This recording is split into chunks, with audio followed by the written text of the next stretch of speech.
Welcome to Tooling Up, a series by MSC Industrial Supply Company that provides real-world insights brought to you by leading industry experts and aimed at improving the efficiency and productivity of your operations.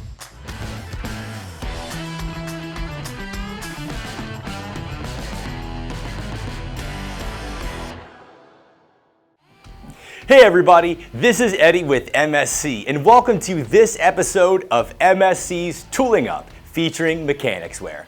On today's episode, we're going to be talking about how Mechanix Wear's products and technology can help you find the proper fit, feel, and function for your hand protection program. And here to tell us everything that we need to know is our good friend from the team at Mechanix Wear, Paul. Let's bring him on in. Hey Paul, thank you so much for joining us on today's episode of MSC's Tooling Up.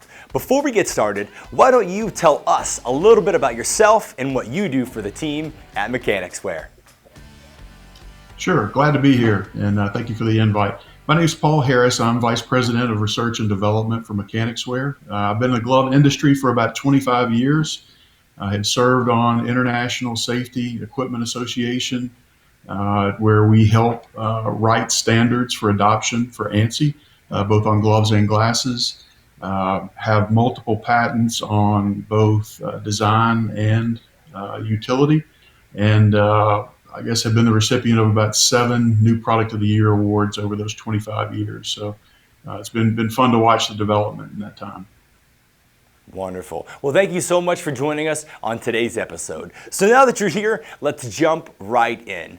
When it comes to proper hand protection programs, Mechanix Wear is very familiar and in tune with your users. And how would you say users' preferences and needs have changed over the last couple of years? Well, users are always looking for better options. On the surface, you think of from a dexterity perspective and from a function perspective of a glove. And if the gloves are not comfortable, they're not going to wear them. If they don't wear them, they're open for potential injuries. So users have demanded thinner, lighter weight gloves offering more dexterity with greater protection. So that's kind of an interesting combination to achieve, but we feel like we've done that in the products that we've developed. And this makes sense. And in knowing this, how has Mechanix Wear specifically responded to these changes in preferences? Well, from a fit, feel, and function perspective, we've spent a lot of time on the unmet needs of the market. Touch is a great example. You look at the proliferation of people within the applications, either with some type of handheld scanning device or touchscreen on the equipment that they're running. And in years past, you've had to take your gloves off to be able to operate those. We've incorporated touch into almost all of our products, including our dip knit range. So when it comes to your speed knit dipped technology, how is that specifically supporting the operator's sense of touch? Well, we look at it from a few different ways. Number one is the construction of the product. So you talk about dexterity. Used to, you would have gloves that were kind of in that 7 to 10 gauge category, which are pretty bulky, pretty thick. Today, you have gloves up to 21 gauge. We went really heavy in the 18 gauge area because it still gives you a lot of good durability of the product, but also provides that fantastic dexterity from the construction. In addition to that, we've incorporated in newer coating technology. I've mentioned the touch earlier. We're also using other coatings that, let's say, are more environmentally friendly and not detrimental to the wearer, which we'll get into here in just a little bit. No, this makes sense. And when it comes to dexterity, how important is it truly to users? Well, from a dexterity perspective for the user, ultimately you want them to perform their job at maximum efficiency. If they can't handle or feel the part that they're manipulating, it's going to add time to their task. So the ability to pass on that dexterity from a construction perspective on how the glove is built is really paramount because it's going to increase that efficiency, which is going to make them not only more productive as a worker, but also they're going to feel better about the products that they're wearing because they can perform their application to the best of their ability. Hey, this makes sense. And when it comes to this specific technology, Paul, what type of comfort is being provided? Well, on a lot of our products, we incorporate a plating technology. So when you take the glove and you turn outside in, a lot of times the inner color of the glove might be a white, and that is taking all of the more comfortable material like your nylons and your lycras and incorporating next to the skin, while then taking all of your more protective materials that might provide additional cut and putting that externally. So that way you're kind of isolating the comfort to the skin and the protection layer externally to the user. And Paul, when it comes to your specific coating, how would you say it stacks up against others in the field? Well, you've got a lot of, let's say, traditional coatings in the market, whether that's latex, nitrile, solvent-based polyurethane, or some of the more, let's say, dated options. And when it comes to, if you look at the market overall and the number one unit gloves sold in the dip knit category, it's a solvent-based polyurethane. And you can always tell if it's a solvent-based polyurethane when you turn the glove outside in. You're going to have a lot of bleed through in the product where you see the coating on the inside. That coating is coming in direct contact with your skin. And the CDC has released an article that indicates that long-term exposure to DMF, which is dimethyl formamide, is detrimental to the wearer. So it can leach into your skin and cause really health hazards. So if you think about it, there's a tremendous opportunity for all of us to look at solvent-based polyurethane and find better options, safer options for the wearers. We did that in coming out with a water-based urethane coating. And that coating sits on top of the glove, so there's no bleed through or strike through that you can see inside. It's not coming in contact with the wearer's skin. It's not made with the aggressive chemicals that solvent-based polyurethane is. It's OECO TEX certified along with REACH compliant.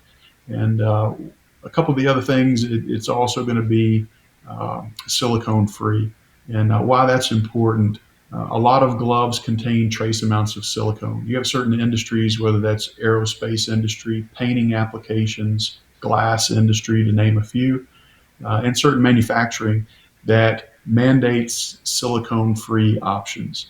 And a good example of this, maybe 15 years ago, I was called out to a local company that made artificial knees, titanium knees, and they said, we have a stack of these $10,000 knees that are defective that we can't use. Something in our gloves is transferring onto these parts, and we're just stacking them up as defects. Can you come out and take a look?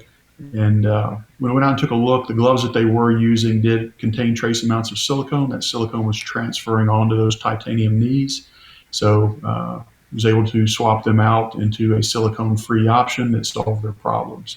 So certain industries, I mentioned painting, silicone transfers onto the surface. If you're working with that prior to painting, that will cause a defect in the painting. Aerospace, that silicone actually works to break down the base material that it touches over time if it's there. So silicone-free was something that we want to make sure we had plenty of options, plenty of different cut levels and abrasion levels for the end users. And the other thing I talked about earlier was touch capability. And if you look at the proliferation of touch-capable devices, really within the last 10 years, you've got a lot of people on cell phones for various reasons, handheld scanning devices in warehouse applications, checking inventory levels. And then also, a lot of the machinery has been retrofit to have control panels that are touch-capable. So if the gloves did not have touch, people were going in, they were having to take the gloves off and that immediately opens them up for hazard. So within our speed knit category, all of our styles have touch capability, and it's actually built into the coating itself. And this is with the glove for the lifespan of the product. This does make sense, and I know we're discussing what we're removing from this coating. So, Paul, what are you adding to it to really increase that protection? Well, from the coating itself, I'd mentioned the touch capabilities. So we are using positively charged ions in the coating itself. So we're not stitching a couple of copper stitches in 2 fingers of the product, or we're not dipping 2 fingers in a secondary process.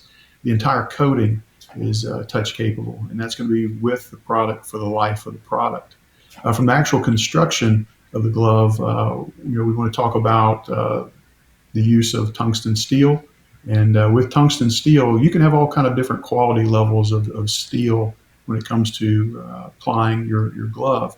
You can have hamburger meat level, which oftentimes the hardness factor is very inconsistent, or you can go up to a tungsten, which is the hardest alloy known and has a very high hardness factor. And we've determined that the hardness factor has a direct correlation to being able to achieve high levels of cut.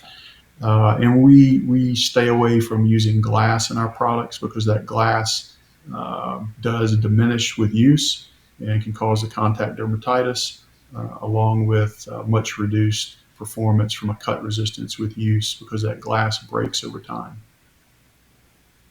This is all wonderful information to know, Paul. And before we wrap things up, would you be so kind as to give us a quick recap on everything you've guided us through today? Sure. So our new speed knit line of dip knit products, we really spent time in trying to address fit, feel, and function along with some of the unmet needs of the market. And we determined those to be extreme high performance, but still providing extreme level of dexterity and comfort, touch capabilities, DMF free, along with silicone free, and really finding the balance of the product that's going to give a safe option for the wearer from being DMF free, safe for the products in silicone free for no transfer, but then also offering that top level dexterity and comfort while not sacrificing your protection levels, as I mentioned, up to a level A9 on a cut.